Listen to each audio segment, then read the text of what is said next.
Hello प्यारे दोस्तों, good morning. क्या हाल चाल है भाई आपके? ज़रूर बताएंगे आप सभी। उम्मीद करता हूँ सभी अच्छे होंगे, स्वस्थ होंगे, मस्त होंगे और अपनी पढ़ाई भी कंटिन्यू रख रहे होंगे। जैसा कि दोस्तों आप जानते हैं, हमने 2 वीडियो इसमें अपलोड कर रखी हैं। और 2 वीडियो कौन से हैं? जैसा कि नाउन एंड प्रोनाउन, नाउन के दोनों पार्ट्स हमने बना रखे हैं। नाउन का पहला पार्ट, सेकंड पार्ट, और दोनों पार्ट्स हमने अच्छे से आपके लिए वीडियो अपलोड कर रखी है। तो जिसने भी ये दोनों पार्ट ना कंप्लीट किए हों तो भाई वहाँ पर जा कर के दोनों पार्ट आप ज़रूर कंप्लीट कर लीजिएगा, ठीक है। और आज का जो हमारा सेशन रहने वाला है वो प्रोनाउन का रहने वाला है।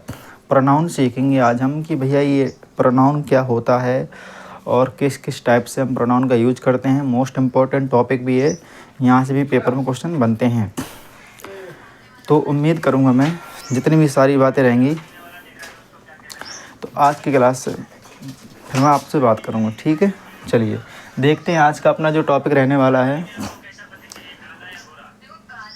देखिए जैसा भैया मैंने यहाँ पर डाल के रखा आपके लिए प्रोनाउन। आज हम प्रोनाउन को पढ़ने वाले हैं और प्रोनाउन की मैंने यहाँ पर जितने भी टाइप रखे हैं मोस्ट इम्पॉर्टेंट टाइप्स रखे हैं और यहाँ से पेपर में क्वेश्चन बनने के पूरे चांसेस होते हैं। चलिए फिर स्टार्ट करते हैं आज का अपना टॉपिक। आप देख पा रहे होंगे मैंने यहाँ पर लिखा हुआ है pronoun is a word which is used instead of noun या फिर इन एक्सचेंज ऑफ नाउन। भैया ये प्रोनाउन होता क्या है? सबसे बड़ी बात हमें ये बताओ कि प्रोनाउन होता क्या है। तो मैं आपको बताने का प्रयास करूँगा कि जो प्रोनाउन होता है, प्रोनाउन को नाउन की जगह पर यूज़ किया जाता है। कैसे यूज़ किया जाता है, कब यूज किया जाता है, उन सारी बातों का डिस्कशन मैं करूँगा अभी इसी क्लास में, ठीक है। तो मैंने यहाँ पर बताने का प्रयास किया कि जो प्रोनाउन है ना, इज है अ वर्ड, एक ऐसा वर्ड है विच जो इज है यूज्ड किया जाता है इंस्टेड ऑफ यानी बदले में, ऑफ नाउन नाउन के, या फिर इन एक्सचेंज ऑफ, इन सब चीज़ों की जगह पर हम प्रोनाउन का यूज करते हैं। जैसे मैंने और सरल भाषा में आपको समझाने का प्रयास किया है, इस लाइन को अगर आप देखेंगे कि it avoids the repetition of noun. यह क्या करता है? जो नाउन प्रोनाउन होता है ये नाउन के रिपीटेशन को रोकता है। किसको रोकता है? नाउन के रिपीटेशन को रोकता है। भैया अभी भी समझ नहीं पा रहे हैं तो चलो कोई बात नहीं, एक और सरल भाषा देखो मैंने यहाँ पर लिखने का प्रयास किया है। नाउन जो है ना, नाउन संज्ञा की आवृत्ति को रोकता है। नाउन जो संज्ञा की आवृत्ति को रोकता है, किसको रोकता है? जो बार बार हमारा जो नाउन आता है तो इसको रोकने का काम कौन करता है? ये प्रोनाउन करता है। कहोगे भैया अभी भी समझ में नहीं आया, कोई बात नहीं, अगर अभी भी नहीं आया तो अब आपको यहाँ से ज़रूर आ जाएगा, एग्जाम्पल से आपको ज़रूर समझ में आ जाएगा। और जैसे मैंने यहाँ पर लिखा हुआ देख सकते हैं आप कि नाउन की जगह ही भैया प्रोनाउन का यूज़ किया जाता है। जैसे आपने पहले परिभाषा पढ़ी होगी काफ़ी समय पहले कि जो शब्द होते हैं जो संज्ञा के स्थान पर आ जाते हैं उन्हीं को प्रोनाउन कहते हैं। तो आज भी उन्हीं को प्रोनाउन कहते हैं। लेकिन ये प्रोनाउन करता कौन कौन से काम है? पहली बात तो रेपिटेशन को रोकता है। जी भैया रेपिटेशन को रोकता है। देखो जैसे मैंने यहाँ पर लिखा है कि Raghu is a handsome boy. Raghu is a handsome boy और रघु इज ऑल्सो इंटेलिजेंट। यहाँ पर रघु की बात चल रही है। रघु नाम का कोई व्यक्ति है, वो हैंडसम भी है और इंटेलिजेंट भी है। तो मैंने यहाँ पर रघु नाम के, जब रघु नाम की बात चल रही है तो रघु तो मैंने मेन सब्जेक्ट उसका ले लिया, नाम ले लिया। इसके बाद ये वर्ब आ गई, फिर आर्टिकल आ गया, फिर उसकी विशेषता आ गई, फिर नाउन आ गया, ये सब चीज़ें आ गई।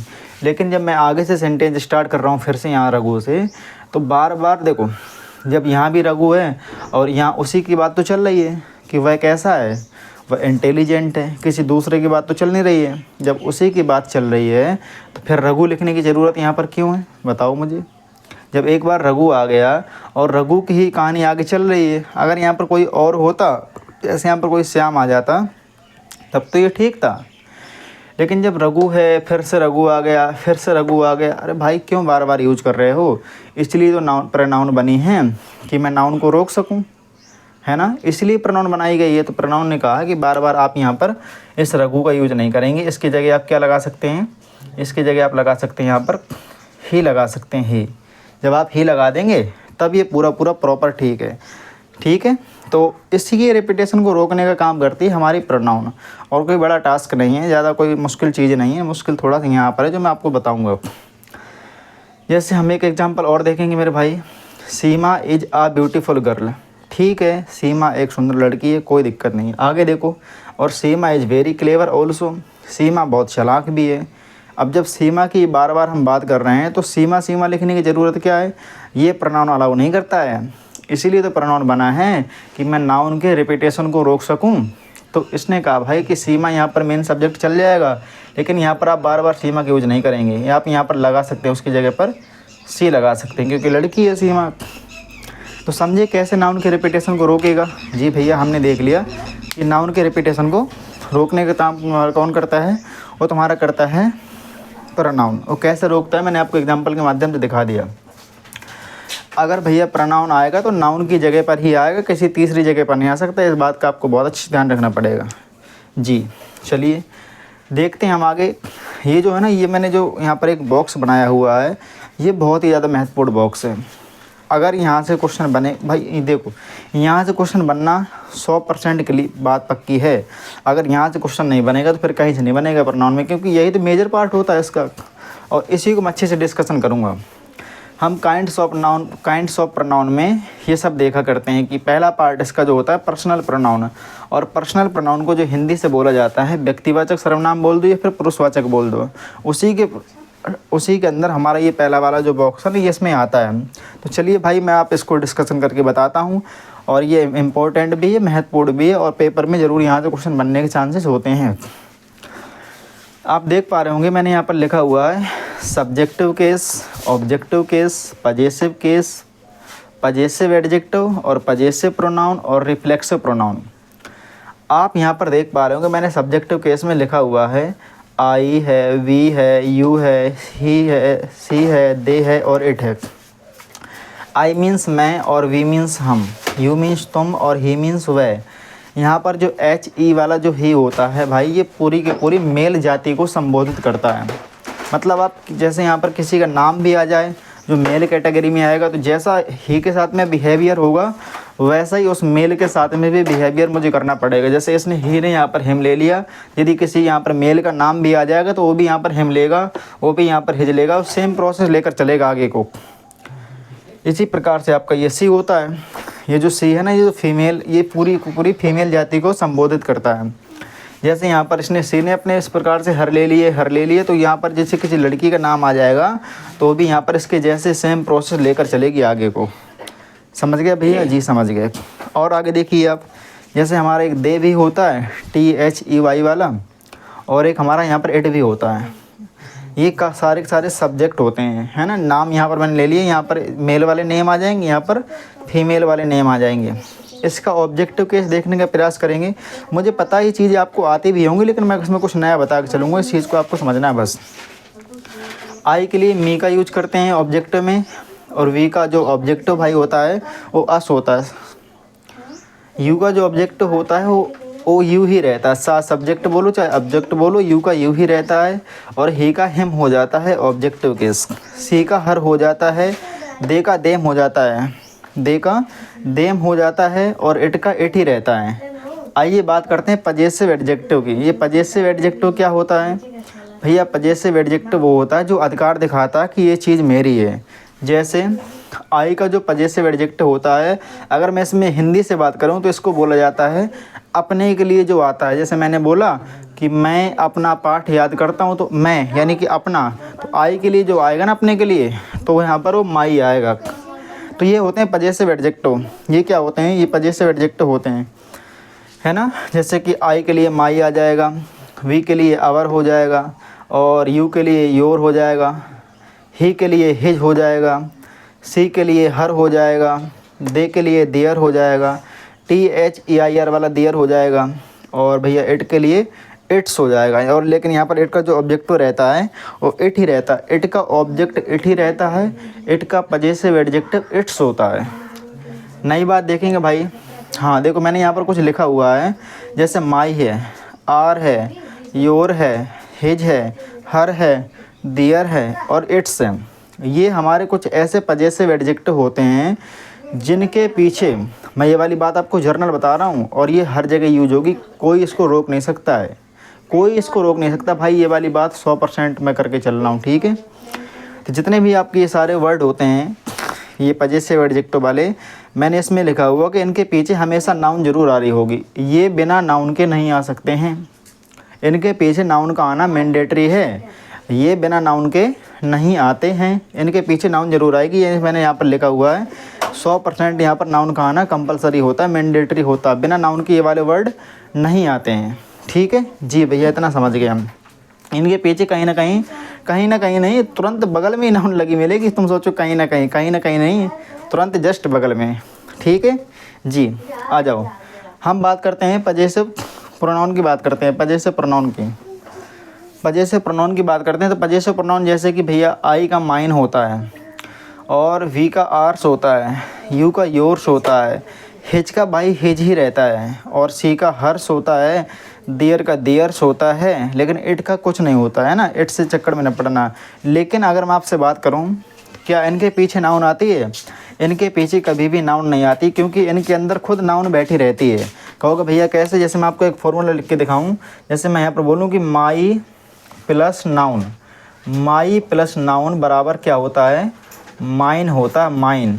तो इसके अंदर नाउन है कि नहीं? देखो ये माइन है, माइन बराबर फॉर्मूले में माई भी मिल गया, नाउन भी मिल गया। तब हमें यहाँ पर नाउन लगाने की क्या ज़रूरत है? अगर यहाँ पर मैं नाउन लगा दूंगा तो फिर ये सुपर प्लस हो जाएगा, और सुपर प्लस तो कोई बर्दाश्त नहीं कर पाता है। चाहे कोई भी चीज़ हो, चाहे पढ़ाई हो, चाहे खाना हो, अगर सुपर प्लस यानी ओवरलोड हो जाएगा तो नुकसान ही करेगा। तो यहाँ पर नाउन का आना नहीं ज़रूरी है, नहीं आती है नाउन यहाँ पर। अगर आएगी भी तब भी आपको उसको गलत करना पड़ेगा, वहाँ से नाउन हटानी पड़ेगी, क्योंकि इसके अंदर ऑलरेडी नाउन होती है। इसके अंदर ही नहीं भाई, इसके अंदर भी होती है, यहाँ पर भी रहता है, इसके अंदर सबके अंदर रहती है। फिर ये कहानी जब ये वाला केस बनेगा पजेसिव प्रोनाउन का, ये वाली ध्यान देनी पड़ेगी बात आपको। और लास्ट में मैंने लिखा हुआ है रिफ्लेक्सिव प्रोनाउन। भैया ये रिफ्लेक्सिव प्रोनाउन क्या होता है? मैं आपको इन सब चीज़ों को डिटेल में भी पढ़ाऊँगा आगे, क्योंकि अभी इसके जब मैं पार्ट्स ले लूँगा ना एक एक करके, तब उसमें सब चीज़ें डिटेल में बताई जाएंगी।